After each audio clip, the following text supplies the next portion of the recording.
Let's put your hands together. Welcome to the stage for my man, David Young.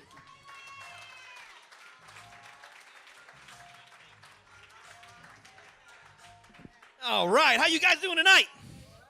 Good? Woo, I'm feeling good too, man. I'm getting loose. I don't want to get too loose like a white girl at a Kendrick Lamar concert. Y'all see that shit in the news? Woo, that girl crazier in this jacket. So my name's David Young, and some of you might not know this, but I actually got my start doing comedy when I was in the Air Force. Yeah, actually the very first time I did stand-up was in Iraq. Yeah, and you think a crowd at the Apollo's tough. Try ISIS. Yeah. But, yeah, if you've never been to Iraq, I highly recommend you go there. Yeah. Yeah, you've never really lived until you've seen your first wet burqa contest.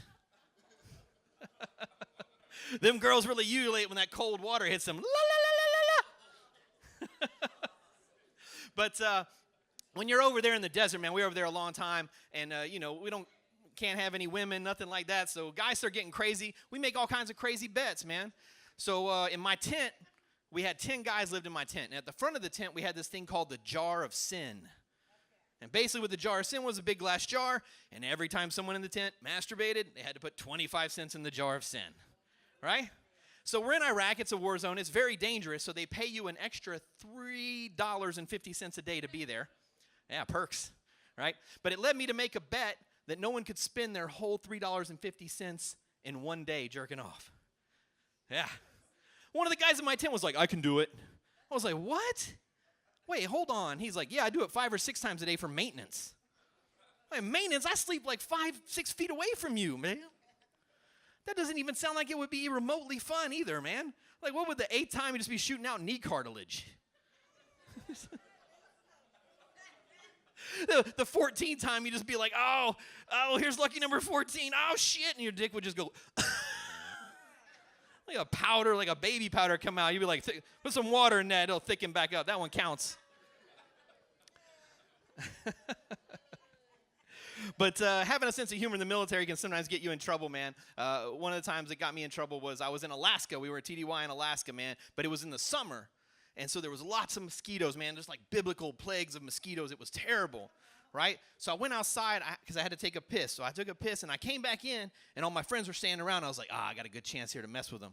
So I came up. I was like, dude, I almost died outside. And they all kind of leaned in. I was like, yeah, man, I went to take a piss, and halfway through, a mosquito just landed right on the tip of my dick. And I was like, yeah. And they looked in. They were, oh, shit. And I was like, yeah, man, I panicked really hard. I reached my hand back. I was going to slap the shit out of it. Then luckily I remembered, I don't stop nothing from sucking my dick. You're laughing, right? They weren't laughing. I couldn't figure out why they weren't laughing. Then I turned around. My commander was behind me. And I was like, oh, shit. He goes, Young, if it was your dick, that mosquito would starve to death. Now get down and give me 100 push-ups. So that's trouble, right? Yeah, but, you know, ever since I retired from the military, I've kind of been putting on a lot of weight. It's tough, man. Tough to lose weight. I've been trying all these diets. You guys heard of the Paleo Diet? I'm doing the Paleo Diet. Some people call it the caveman diet. And the basic rule of thumb is you should only eat things that you could catch or kill with your bare hands. But I just end up eating a lot of prostitutes. Chuckle, chuckle, motherfuckers. It's that comedy club outside, ain't magic show. I'm telling you, they were free-range hookers.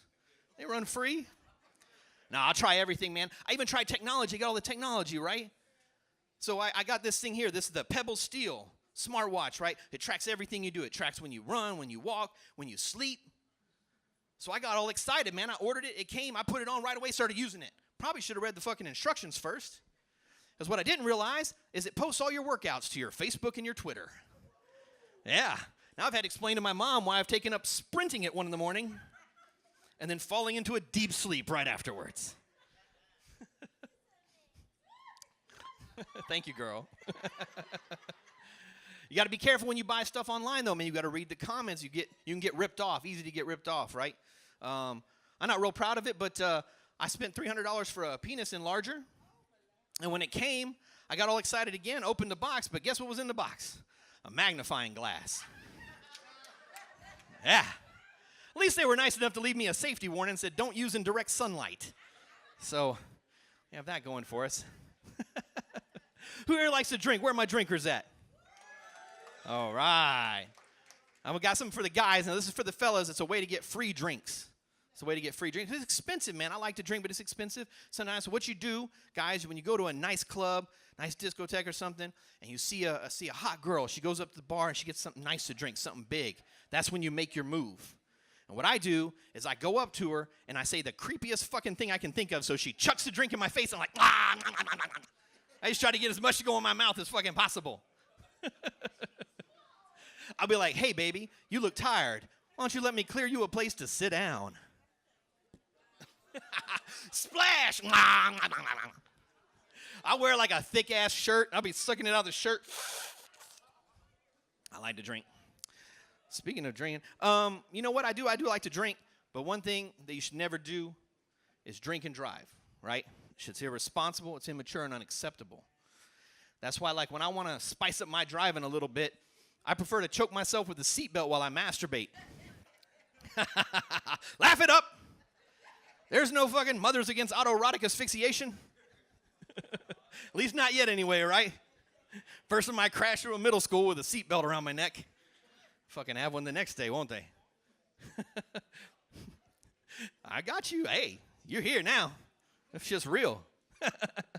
Speaking of things you shouldn't do in your car, anybody here had sex in the back seat of your car recently? A couple people. Yeah. Me too. Joke's on you. You left it unlocked. No, I'm kidding.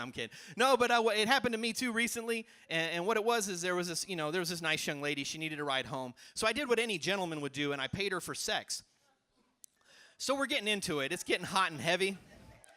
And trying to enjoy myself, but I'm kind of wedged in the back, but and you kind of wedge between the two child safety seats. And you know how kids are, they never shut the hell up. Daddy, I want a bottle. Shut up, you little cock blocker. You tell your mom you get no fucking ice cream, you hear me? I'm just kidding. I don't even have kids, man. I wouldn't do that to my kids. I was just babysitting those kids, so. Somebody else's fucking problem, right? Which reminds me, they're still out in the car. I should probably get another whiskey and get the fuck out of here. That's been my time. My name's David Young. Thank you, guys.